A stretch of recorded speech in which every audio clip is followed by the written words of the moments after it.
Hey, this is Loulou, and here's a second attempt at making something like a tutorial video. Well, it's not really a tutorial, um, or maybe it is.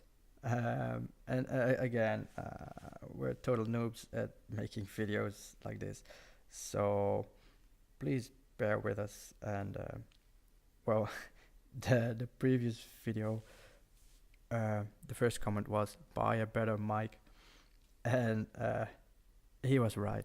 The audio quality of the first video was horrible, so I'll have to redo that one, I guess, someday. But for now, I'm making this one with a new mic, and hopefully it sounds way better. So yeah, what we're looking at here is a sketch we're doing for we did for Izzy Wheels a while ago. I'll explain about Izzy Wheels hopefully later on.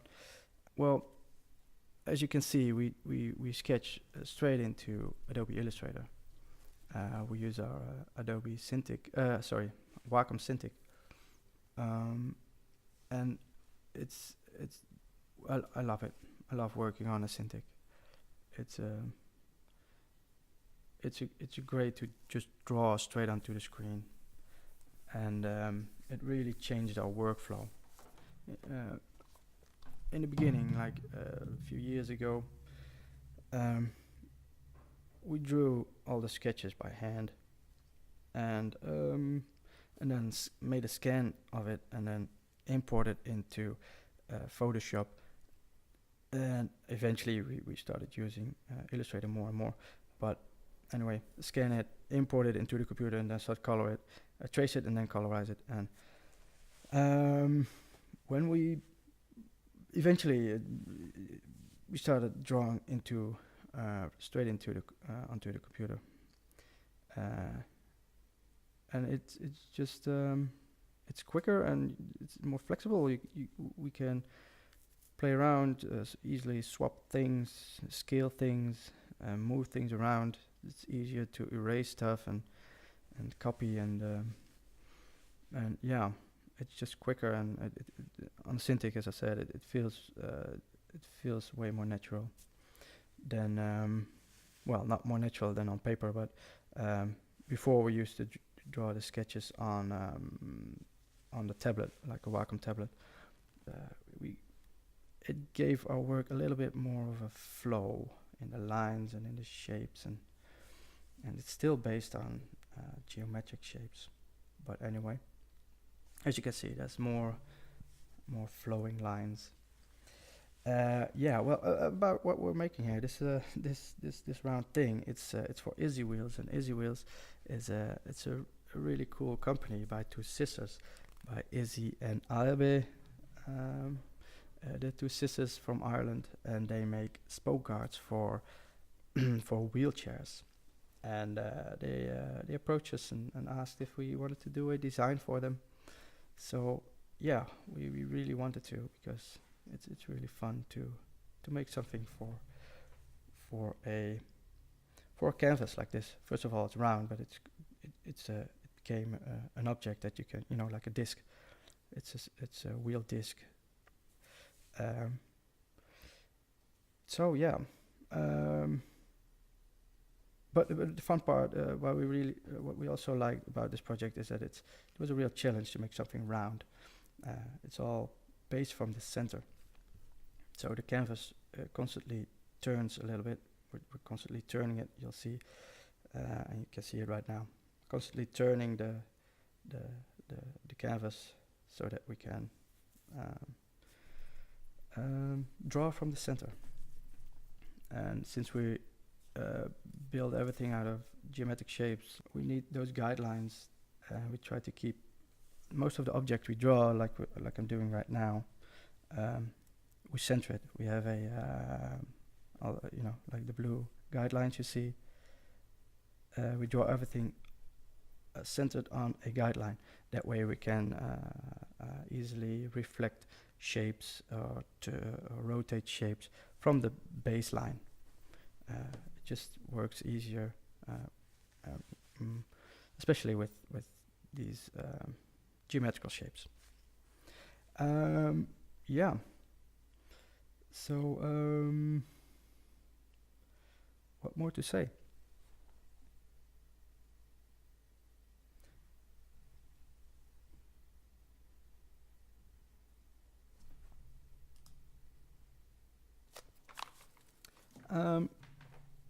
I don't know if you noticed, but like a few seconds ago, maybe 30 seconds ago, we added I added another color, blue. It's this midnight kind of blue, and this happens every now and then. We have a palette. I talked about it in the previous video a bit, but we have like, I don't know. Let's count. We got like, oh, it's going too fast.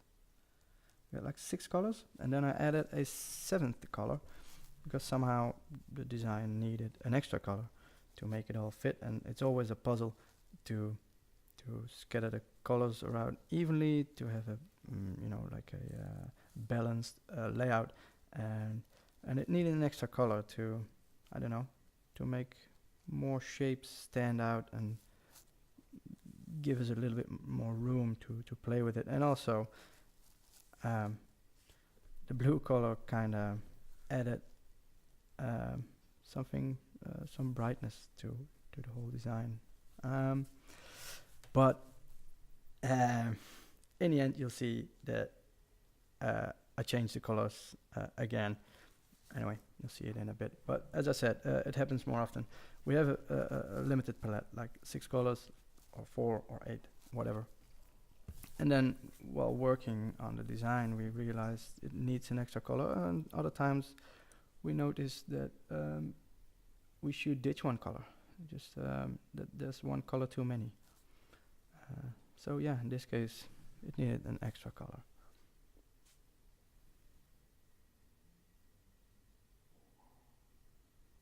Okay, let's just silently watch the video for a bit, because I don't know what to say at the moment.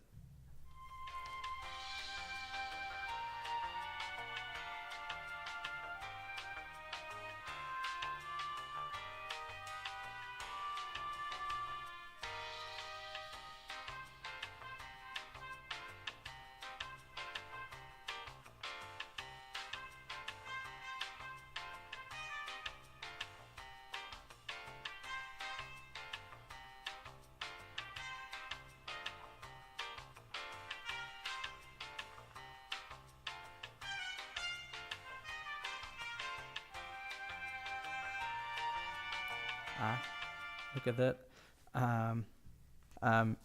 I changed the design, the colors again. I swapped the midnight bluish color and made it black. So I removed the one color, and I remember why. Somehow, and I think everybody has it every now and then. You make something, and then you realize, does this look like someone else's work? And then you have a feeling it looks like someone else's work. And it was the case with this one as well. And not the work itself, but the blue color. I don't know why.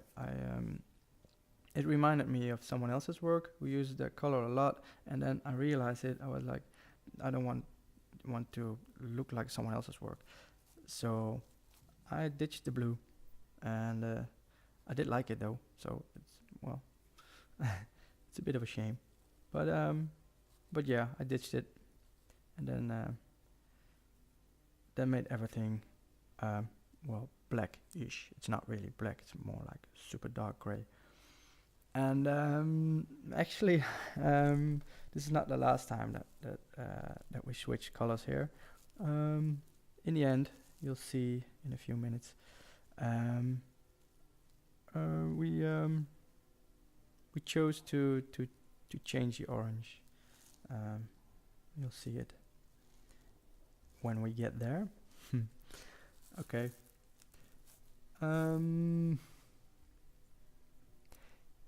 Yeah. It's we really love making these complex puzzle kind of super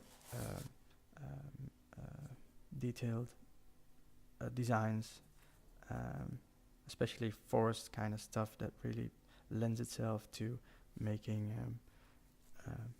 busy, crowded stuff with characters and shapes hiding behind each other, and all the shapes falling in, fitting into each other like puzzle pieces. And it's always it's a lot of fun to make stuff like this, but it's also quite challenging. It can be quite hard to make it all fit and work, and well, I'm repeating myself, but to keep the balance and the right contrast. So yeah, we're constantly searching and searching. Well, what shape, what color, how big, what fits at the space, in that space that we're working on at the moment. And this is one of the hardest parts. Now the design is almost done, and there's just a few white gaps left, and then we have to fill those in. And this is always the hardest part, and often takes way longer than the other part. Yeah, and we can really get lost into the last bits.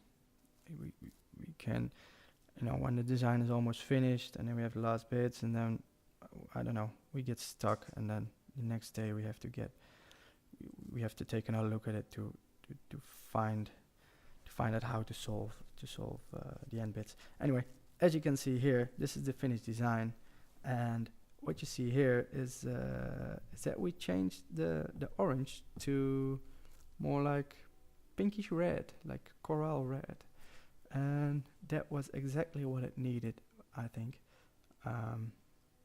Yeah, it pops way more. Looks way more bright and fresh. Yeah, so this is it. This is the finished design. I'll show you the way it looks in real life in a bit. Wait for it. This is exciting, isn't it? When will it come? There we have it. This is Izzy, one of the sisters, showing off her dance moves, but also our chain disc, spoke disc, or spoke guard.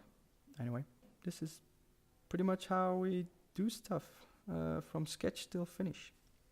Anyway, thanks so much if you're still listening. Amazing. If you have any tips, tricks, comments, complaints, I don't know, just leave a comment or whatever. And well, hopefully see you in the next video. Thank you so much.